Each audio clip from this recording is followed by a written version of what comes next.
વંથલી નજીકના ગાદોઈ ગામના લોકો અને ટોલટાકાના સંચાલકો વચ્ચે તાજેતરમાં જ ગાદોઈ નીકળતા વાહનોને લઈને બબાલ થઈ હતી અને આ મામલે બંને પક્ષના લોકોએ પોલીસમાં પોતપોતાની રજૂઆત સાથેની ફરિયાદો કરી હતી, પરંતુ આ વિવાદનો મધપૂડો છંછેડાયા બાદ હાલમાં વિવાદ યથાવત રહ્યો છે અને ગાદોઈ ગામ પાસેથી નીકળતા મોટા ભાગના વાહનોને તંત્રની મદદથી હાલમાં રસ્તાઓ પર મસમોટા ખાડાઓ ખોદી અને ગૌશાળા પાસેથી કોઈ વાહન ન નીકળે તેઓ બનાવી દેવાના હોવાથી હાલમાં ગાદોઈ ગામના ખેતર પર જતા લોકો અને તેના વાહનો પણ નીકળી શકતા નથી। ત્યારે હાલ તો જાહેર રસ્તા બંધ કરવાના મુદ્દે ગામ લોકોએ સરપંચ સાથે રાખી જૂનાગઢ કલેક્ટરને એક આવેદનપત્ર આપ્યું છે અને રસ્તો ખુલ્લો મૂકવામાં આવે તેવી માંગ કરી છે। ત્યારે આ મુદ્દે ગાદોઈના સરપંચના પતિએ પોતાની પ્રતિક્રિયા આપી છે, ત્યારે જોઈએ કે તેઓ આ મુદ્દે શું કહી રહ્યા છે।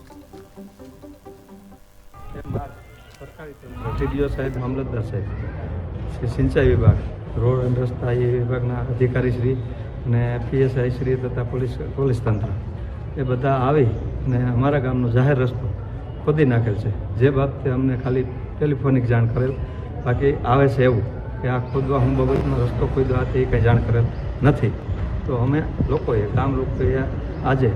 આવેદનપત્ર આપવા કલેક્ટર સાહેબ પાસે આવ્યા છીએ અને આજે અમે આવેદનપત્ર પણ આપ્યું છે। કલેક્ટર સાહેબે કીધું છે કે તપાસ કરશું હું છે હકીકતમાં, એટલે અમારો આ રસ્તો, અમારી માંગ એક જ છે,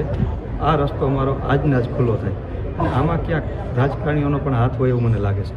ખોદી ના શકે। એટલે તમારી હવે માંગ શું છે? એક જ અમારી માંગ છે કે આ રસ્તો અમારો વહેલાસર ખુલ્લો કરવામાં, આજના જ ખુલ્લો કરવામાં આવે અને નહીં ખોલે તો આગામી તમારું શું? આગામી અમે આંદોલન કરશું અને આગળ પણ